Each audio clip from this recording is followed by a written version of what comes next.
Hello, everybody. Welcome to Hurricane Center Live. We are glad to have you along again. We're recording on August the 12th of 2026. This is episode 146 of Hurricane Center Live, and we're glad to have you along. Jeff Lindner is going to join us in just a moment. Excited to have Jeff here. A lot to talk about with what's going on in Houston and Harris County.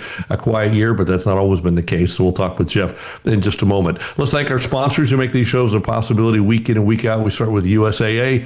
From the very beginning, USAA has been part of what we do at the National Tropical Weather Conference, at Hurricane Center Live, and everything we do. We appreciate that. The South Padre Island Convention and Visitors Bureau, the host for the National Tropical Weather Conference. We'll be back there live in 2027 at the Hilton Garden Inn. Hope you'll join us there. Live View, folks who make our broadcast back to our home markets possible. We appreciate them. And the Texas Weather Network, newest members of the club, if you will. Joining us as always this morning, former director of the National Hurricane Center, unbeknownst to the rest of us, apparently he was the only passenger launched on the SpaceX rocket into space and was deployed with all the Starlink satellites. Bill Reed, where are you this morning? 22,000 feet up, looking down at the tropics. Good to see you, Bill. I assume you're back in Southeast Texas in your normal spot. Yep, enjoying the 78-degree dew point as usual. All right, very good. Glad to have you along, Bill. Dr. Hal Needham, Hurricane Hal from the Geotrek podcast, somewhere in Southeast Texas as well. Probably an even higher dew point than Bill, right, Hal? A higher dew point, but a lower elevation. I'm at 10 and a half feet above sea level, which is where I live. So I'm pretty close to the ocean here in Galveston Island. That lovely tropical plant growing behind you, so you're right in place. It's good to see you, Hal. How are you, buddy? I'm doing well. Great to be back with you guys. I've been traveling a lot, but love being back here on Hurricane Center with you guys. We'll be anxious to hear about what's going on in Geotrek a little bit later on, because I know you've been traveling. You got some cool stuff happening, so we'll get to that in a little bit. But Hal, take it away, introduce our guest, and let's get this conversation started. Oh, yeah, this episode is going to be a fan favorite. When heavy rain threatened Southeast Texas, few people understand the flood risk better than Jeff Lindner. He's a meteorologist with the Harris County Flood Control District, helping translate weather forecasts into real-world flood impacts. Jeff, great to have you with us here on Hurricane Center. Absolutely. Thanks for having me. Good morning, everybody. Jeff, I love watching your extreme weather communication, your flood risk communication. It's very applied, very focused on impacts. You're often sharing some of these amazingly robust web tools developed right there at the Harris County Flood Control District. Could you share us about some of the products that you share with your audience when floods threaten Southeast Texas? Yeah, I think the biggest one we have is what we call our flood warning system. And this is a network of gauges that is deployed not only across Harris County, but across the region. So we have Fort Bend County, portions of Galveston County, Brazoria County, Montgomery, Waller County, and all of that data comes in real time. So you get rainfall data, you get water level data in the creeks and the bayous and the rivers. And all that comes in real time, and you can view that at the website, which is harriscountyfws.org. And so you can watch the rain accumulate. You can change the times. If you want to look at 15-minute rainfall or 1 hour rainfall or 2-day rainfall, whatever you want to look at. And then you can also look at the water levels in the creeks and the bayous, which is kind of the more important thing if we're dealing with a lot of heavy rainfall. And you can see that the rises that are occurring, the recessions that occur. And you can also look at what we call inundation mapping. So this is kind of the footprint of, if we do have flooding along these creeks and bayous, kind of the footprint of where that water is. So it updates about every 15 to 20 minutes. And it gives you an idea if the water is getting close to your location. You can put your address in and see where your house is and kind of where the water is located in proximity to your house. And then lastly, you can get text messages from all of these gauges out there. So you can get a text message. We have some default ones that you can sign up for. You can build custom ones. So if you know you want to know when a certain bayou is half full, you can create a custom alert that sends to your cell phone, hey, such and such bayou is half full. FYI. So we've done a lot of work on that. We also have a forecast system we've been working on. We're actually executing a contract hopefully next month with Texas A&M to do some AI modeling with our forecast system. So at each one of these gauges, we would be forecasting water level out in time. And that there's a lot of promise, I think, with the computing power that they have at A&M to kind of push some of this machine learning. We feel like we've reached the limit of what we can do with the legacy models, with the hydro models that we have, and kind of push the limits here with the machine learning type stuff. That seems to be a big, talk in our field of how things are going to go forward with forecasting. And then the other thing we're going to do with Texas A&M is actually develop a localized rainfall model. So the biggest problem if you think about flood forecasting is you got to get the amount of rain and the location right. And we kind of struggle in that field, as good as some of our stuff is out there, the H triple R, the HREF, some of these high resolution meso models, you still might get the location right. You might not get the location right, and you might be off a couple inches or several inches even on the amounts. And so we're going to work again with that with A&M to try to develop a machine learning model that can hopefully get us some better accuracy on those. And because the whole point is when's it going to rain, how much is it going to rain, and what are the impact going to be? So if we can answer the first two questions, we can answer the last one. But getting to that point, I think we're kind of at the end of our what our models can do at the moment. Yeah, Jeff, we see a lot of convective rainfall in Southeast Texas, a lot of very localized bullseyes. Does that explain why the Harris County Flood Control District has such a dense network of both rain gauges and stream gauges? Yeah, that's an interesting question. We have one of the densest networks in the nation, one of the most sophisticated networks in the nation. I'd like to say yes, but the real answer is people just want to keep adding gauges. There's been a lot of money that's kind of flooded the market ever since Harvey. The state's been handing out a lot of money. What happened out in the Hill Country last July and then a couple weeks ago really pushes the flood warning aspect and the need for data and alerts and warnings. What's interesting, and we're kind of starting to look at this a little bit, is going forward in the future is actually putting physical gauges out in the field going to be what we're doing in 10 years.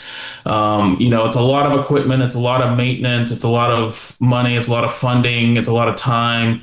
With technology advancing as quickly as it is, especially in the machine learning and AI world, I suspect in 10 years we'll be probably doing something different. There's a lot of effort right now with cameras to be able to do a lot of things and not put so much equipment. A gauge can cost $10,000-$15,000.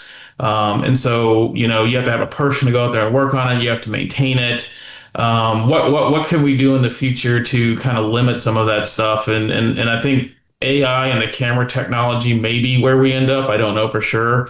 But we're going to start testing some camera stuff also coming up. So yeah, a lot of the explosion of gauge networks, not only in Harris County, but in Texas, has been the results of the big floods we've had. Yeah, Jeff, the concept of camera surveillance, could you see that more focused on surveying the water level in a creek or bayou? Or could you also see a lot of that focused on, say, roadways where maybe a creek crosses a road, or maybe some kind of a hybrid of both of those?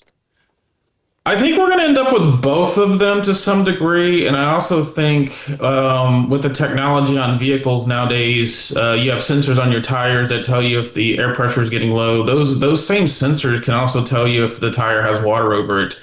And so we've actually done some work with Waze and Google, and there's some effort there to be able to look at street flooding. And so if the water's at a certain level over the tire, the issue we have is a lot of this type of technology tells you, yes, there's water, but it doesn't necessarily tell you if the road's passable or if the water goes down. Obviously, if people aren't driving down the road, you don't know if there's water over the road in that type of a situation with the tire sensor.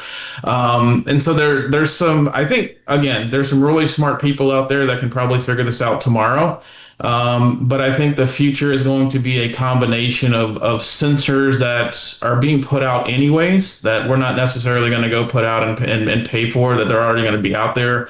And then probably some camera technology, along with leveraging radar. Radar can really answer a lot of these questions with the rainfall rates and stuff like that, which has been a product we've had. It's just how do you get that into a consumable format for the general public to use and make decisions on? Wow. Yeah, Jeff, last question, and then I'll pass it over to Bill. So with the advances in radar, essentially, could you see that really supplementing or, complementing the network of rain gauges where maybe radar could do a pretty good job of showing us the spatial coverage? Yeah, and we already do that now. So obviously, even though we have a really dense network, we still use radar to fill in the gaps between our gauges and to get the full picture of what's happening in the entire watershed, not just exactly where the gauge is. If you think of a gauge, it's a point.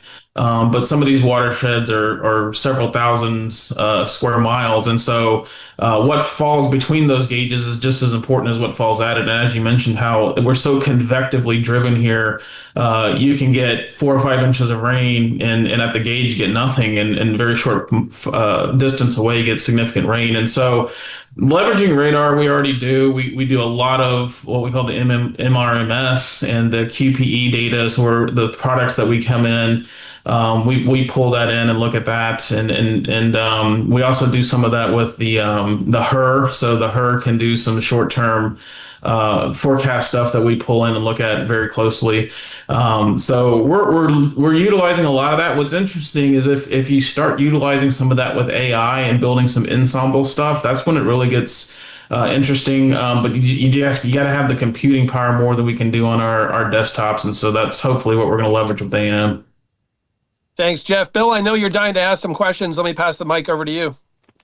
Yeah, I'm dying to go back wind the clock back about 30 years and be a player in all this. It's very exciting stuff. I would think, and they're probably already talking about this at A&M, that taking the MRMS concept and resolving it down to the scale of your area of responsibility, and to get the diagnostics correct, and then the AI concept for the forecast would be that sounds like a tremendous way to maybe get some lead time on the challenges for some of these narrow drainage areas you have for your basins to get a good forecast for the flood. Yeah, I think we're working with a couple of professors up there, and there's different lines of thought of how to go forward with this. I think the base is going to be the HER, or the new HER that's coming out. The HER is being discontinued, I think, right, coming up in the fall. And so the base is going to be that, and then running that through some type of ensemble approach with AI. Texas Tech is also working on a statewide model funded by TDEM to produce a new statewide convective allowing model. So that should be interesting too. And we would hope that we could coordinate with both of them and work together to see if we can leverage some of that. Because we know as soon as we do it for Houston, everyone's going to want it statewide, and so or nationwide. And so we'll see how this goes forward with everything. I think there's not a lot of real confidence on what this is going to turn out to being. We've just kind of seen what's happened with the AI revolution with the Google and all that, with the tropical cyclones, and think that we can leverage on some of that with the rainfall side. Yeah, it's as long as people, boy, am I assuming something. People that make decisions understand that we're still in the learning phase on how to use this, to let these things try out, see what works. If it fails, what do? Go back, correct it, and try it again. It's got to work. And I can testify to the challenges of the variability. I've got 3 of your gauges, 4 now. 4 are within the 1 to 2 mile radius of my house.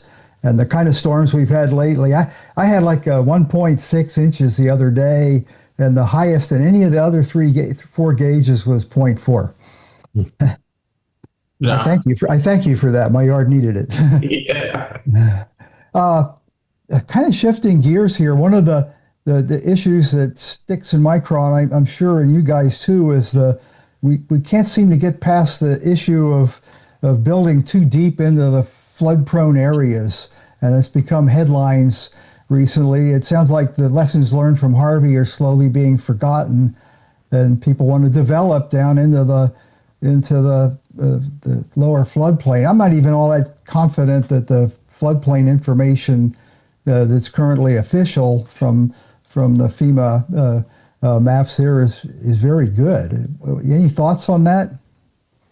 Yeah, we could probably spend an entire time talking about one or the other on that one. The biggest problem that Houston historically has faced is we've built an area that we probably shouldn't build, or if we built there today, we'd build up.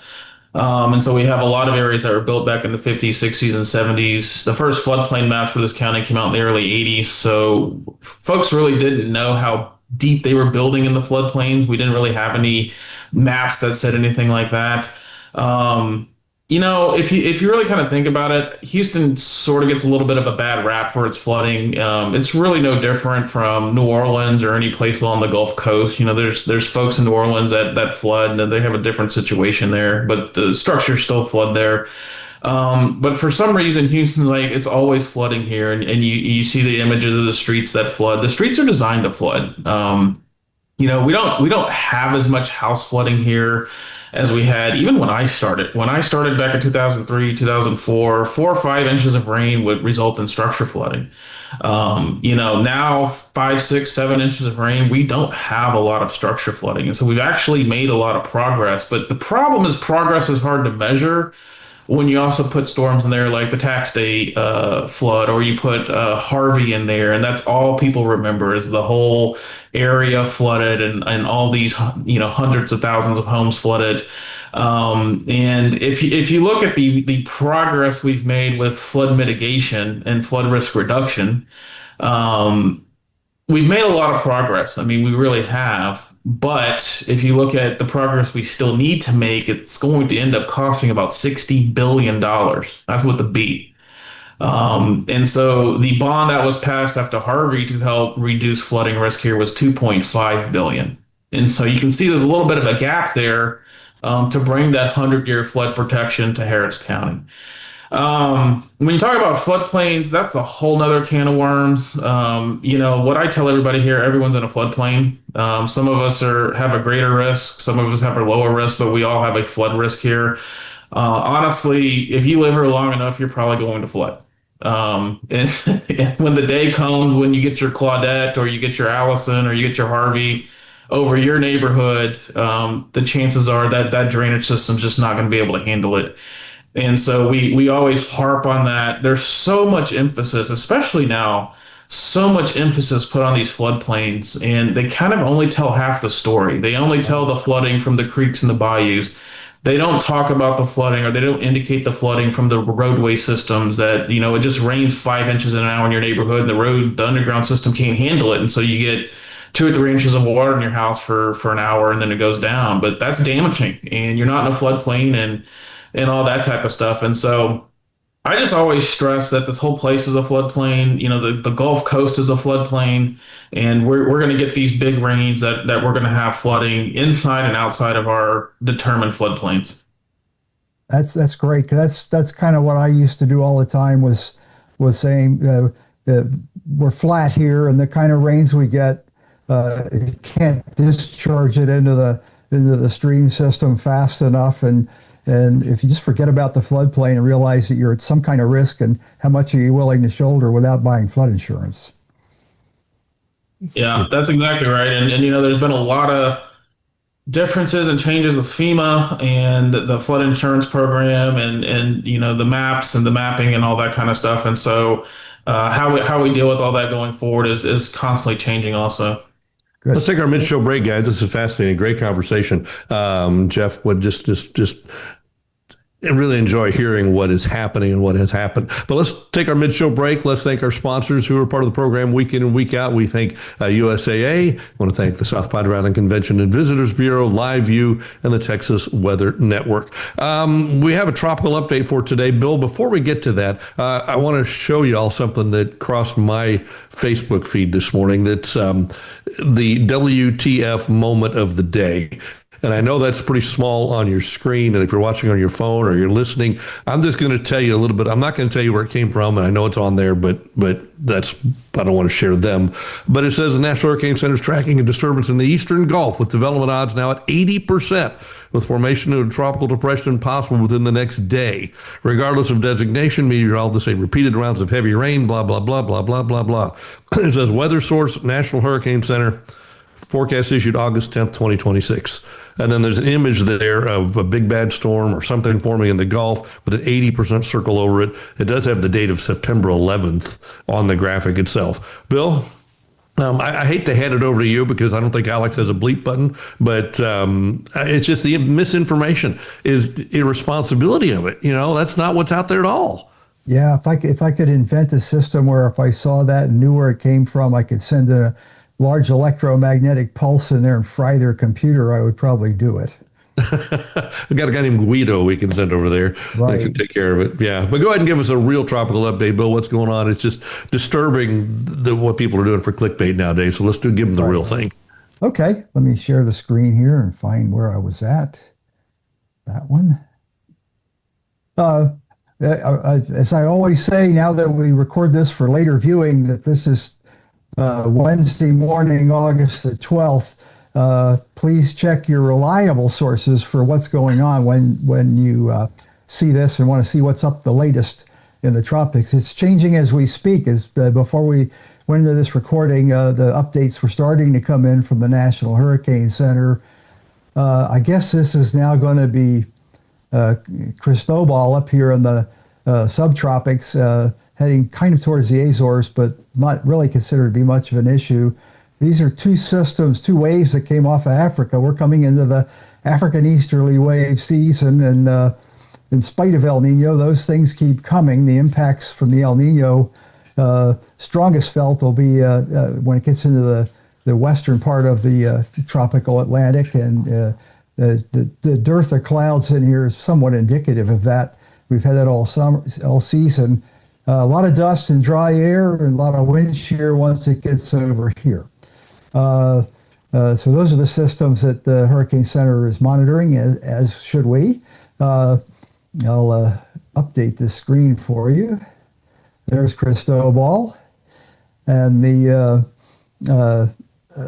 it's not going to be an issue for any of us. These two kind of bear some watching, especially if for people that have shipping interests. For one or both of these may escape the hostile environment that they're heading towards in the Caribbean and get into the subtropical region where they have some minor chance of developing. But those are the ones you need to monitor going forward. Just an example of the DeepMind's idea on these. It doesn't think much of the lead one that the Hurricane Center has the 80% on, but it does pick up on the second one coming out and take it out into the open Atlantic, where it could have it. But those, remember, this is a 1,000-member model, and those are only a handful of streams. So again, the odds are really not that high. Of more interest, actually, is what's going on out here in the Central Pacific. This, what looks like an almost amorphous blob of clouds, is a huge area of convection. Normally, you don't see much out there, but again, with the big warming from El Nino in there, the chance for moist atmosphere and instability and thunderstorms is much higher in an El Nino year, especially one like this. And it's been on a high probability watch. And again, before we started this recording, the Hurricane Center upped the ante on this. Let's see if I could get this into the right mode. There we go. In this case, it's still a 90% chance of development, but they should have some trek information. And again, let's get that up here real quick. There we go. Come on. The first forecast out on a potential tropical cyclone, as you can see, definitely impacts the Hawaiian Islands starting this weekend. Mainly over the weekend in there. And pretty much all hazards are at play other than storm surge. You'll have high waves. You'll have some heavy rain. And it's been dry out there. There's some concern that as the winds pick up before the rains, it could even produce a fire hazard in advance of the storm itself. So anybody with plans to go to Hawaii on there need to pay attention to what's going on in there. And for the Josh Morgermans paying attention to this is the outlook that the Climate Prediction Center puts out, showing what might happen in the weeks 2 and 3 beyond the official forecast. The brown is drier than normal. You have to have the various red colors to get a risk of tropical cyclones. So it pretty much continues what we've been seeing. Westpac and far western portions of the Eastern Pacific into the Central Pacific being the prime areas to look at. Unless you guys have comments on the tropics, here we are. Great job, Bill. Thank you. We appreciate that. Always at least something going on. Fortunately, the Atlantic still is where we'd like to see it. Not a whole lot happening. What's going on with GeoTrek? I just did some field work in Colorado investigating their deadliest flood from 50 years ago. I was in Big Thompson River Canyon, and I came across this very interesting sign from USGS. It compared the rainfall from the big flood of 1976 that killed 144 people, compared that storm to a storm that hit in 2013. What shocked me is the 2013 storm actually put heavy rain across a much larger area, but the river flows were much lower. How can a bigger storm produce lower river flows? The key was the duration of the event. The 2013 event produced heavy rain over 3 to 4 days, but in 1976, they got about 10 to 12 inches of rain in about 3 to 4 hours. It taught me as a forecaster not only to look at how much rain is going to fall, but the duration of the rain, especially if you're looking at riverine flooding. It was a good lesson for me, and I wanted to pass that along to our listeners. Terrific. That's I can't wait to hear your podcast and everything you're doing on this. We appreciate that. And convert that into our next question for Jeff. That how important is that? Not just amount of rain, but duration of the rain, how quickly it falls. Yeah, it's probably the most important thing we face, not only in the Houston area along the Gulf Coast, but even back out in the hill country and out in the mountainous areas. It's that duration, and we kind of key in as meteorologists. We key in that hourly rainfall rate, so that shorter duration rate. And for us here in Harris County, when we start getting an inch or so in 15 minutes, that's when we really start to get concerned about some really deep street flooding. Not so much the bayous. For the most part, they can handle that type of rainfall. It's if it keeps going for 2 or 3 hours and you start adding up to 8, 9, 10 inches of rain, that's when we really start to get concerned about the bayous. But from a street flooding standpoint, you start getting those inch in 15 minutes, and it's more common, I think, than people think. Down here on the Gulf Coast, it happens almost daily when we get those convective storms go up, and you can get 3-4 inches of rain in 30 minutes, an hour, and then moves on, and the street flooding happens and it goes down. So rainfall rates are incredibly important in forecasting flooding. It's been 9 years since Harvey. We're coming up on the 9th anniversary, which is crazy that it was 9 years ago already. But no two storms are alike. It doesn't have to be a hurricane. It can be anything almost anything can create that kind of rain in the Houston area. But if we had another Harvey-esque storm, would the result, do you think, be the same, or would it be different now? Has everything changed enough that we would see any kind of a different outcome today than what we saw 9 years ago? I really don't think the outcome will be a whole lot different, and I think that's going to be a hard pill for a lot of people to swallow. But when you're talking about the amount of water that Harvey dropped, it doesn't matter what infrastructure improvements you've made and the projects you put into place, that amount of water so greatly exceeds the designs of most of our flood capabilities that the flooding would still be disastrous. We might say we could maybe 500 homes might not flood, or the water might not be 2 feet deep. It's only 1.5 feet, but it doesn't matter. Water in your house is water in your house. And I think that's where people really need to kind of understand that.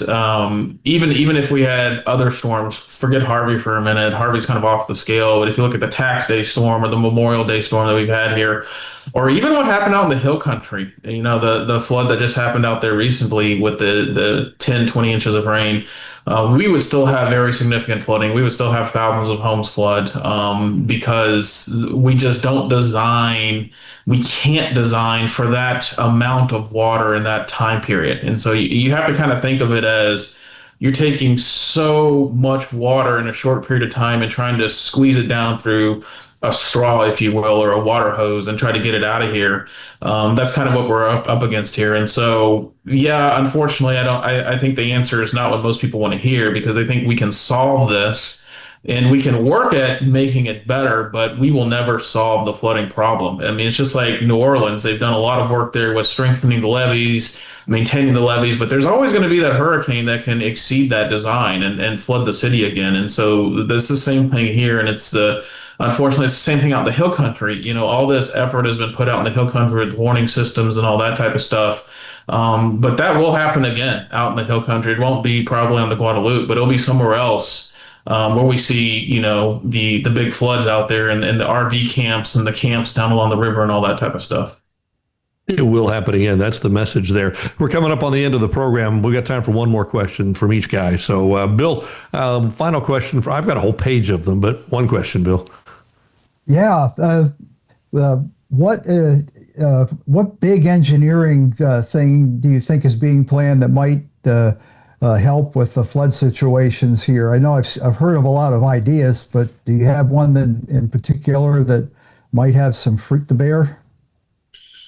If tunnels stick, tunnels will probably be the generational seawall of Galveston type event for Harris County and the city of Houston. It would be a massive infrastructure project, of the likes of the New Orleans levees or the Galveston seawall. But it's extraordinarily expensive. We would obviously need federal help, federal funding to help do this. But it would, from what we've seen, the tunnels would significantly reduce the amount of flooding that we experience along our creeks and bayous. Hal, final question. Yeah, Jeff, how well do the models forecast the training of like convective cells going over the same area again and again? Do we handle that pretty well in the models, or is that more of a challenge? It continues to be a challenge. I think there's not a lot of difference between, say, training convection and just the pulse type pop-up, slow-moving, merging thunderstorms that produce a lot of heavy rainfall. It's just the where. If you have a decently defined boundary, it can kind of give you some clues within a 3 to 4 hour period. Hey, we think it's going to be along that. Or if we're in the cool season, we actually have a front kind of in the area that helps a lot. But in the warm sector season, these little outflow boundaries can move around and clash with each other and stall out or keep moving. And it's just very difficult to say when and where and why. Thank you. Jeff, great stuff. What are your final thoughts today? What do you want to leave us with and our audience on this mid part of the hurricane season 2026? Yeah, it's been a focus this year. It's been a challenge this year. I don't know how much y'all talked about this, but it's been a challenge this year to kind of keep people engaged in preparation for hurricane season when the numbers have been kind of on the low side. And we've all known this with the El Nino coming, that this was going to be a lower end season. With respect to the numbers, we'll see what kind of impacts we end up with. But we've started to we put such an emphasis on hurricane season in our field, and the kind of movement I'm seeing more and more is a 365 preparedness. It's not always the big hurricanes and all that. We can have floods, we can have winter storms. We've had more winter storms in this state that have caused problems recently than the tropics have caused us. The last two big events in the state have been the hill country floods and the devastation and the loss of life that we saw out there. And the one that kind of never really gets talked about is wildfire. I mean, we've had wildfire in this state and up in the Panhandle that has been devastating. And so it is this kind of culture shift to move towards a year-round preparedness. The same thing you do for a hurricane, loss of power, all that type of stuff you can use for a lot of these other disasters. And being prepared and knowing your surroundings, knowing where you can get information, knowing where you can get proper, correct information. As you mentioned, there's a lot of stuff out there that's absolute trash. And when you have a disaster, it's even more trash out there. And so being able to get that and know where you can get that information and know what to do when you're maybe not at home, you're on vacation in the hill country or in Colorado when something happens. I think that's kind of where we're seeing more of the preparation field move instead of, June 1st, go buy your water and batteries. Great information. That's absolutely true. Here in South Texas, we have used to be the South Texas Hurricane Conference. Now it's the All Hazards Conference, just to follow what you're saying. And that is so important. Jeff, thank you. We really appreciate your time today. Great information. Keep up the great work you're doing in Houston and Harris County. You're making a difference there. And thank you for that. Thank y'all. Thanks for having me. Appreciate it, guys. Great program today. Next week, Scott Withers, meteorologist and author. Let's see, he wrote Hurricane Ian, the book and the experience, a survival story of how he got through Hurricane Ian and survived the storm surge. That should be a good program next week. So that's next week. Until then, for Hurricane Hal, for Bill Reed, for Alex Garcia, I'm Tim Smith. Thanks, Jeff Lindner. We'll see you next time. Bye-bye.